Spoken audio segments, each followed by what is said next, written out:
Grupi Shkodra Elektronike, i përbërë nga Beatrice Gjergji dhe Kol Laca, ka zhvilluar provat e para në skenën e Eurovision Song Contest 2025 në Basel, duke dhënë sinjalet e një performance të fuqishme dhe artistikisht të ngarkuar me simbolik kombëtare.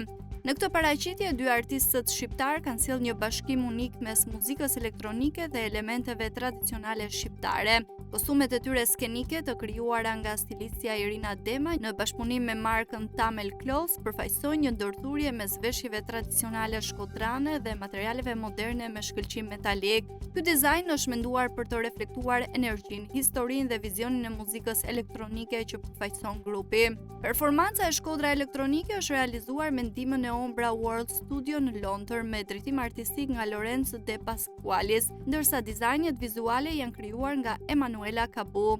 Paraqitja e Shkodra Elektronike në Basel është një dëshmi e fuqisë së muzikës shqiptare në skenën ndërkombëtare, me një performancë që bashkon traditën dhe inovacionin. Ky grup po sjell një frymë të re në muzikën moderne, duke e prezantuar Shqipërinë me një identitet artistik të veçantë.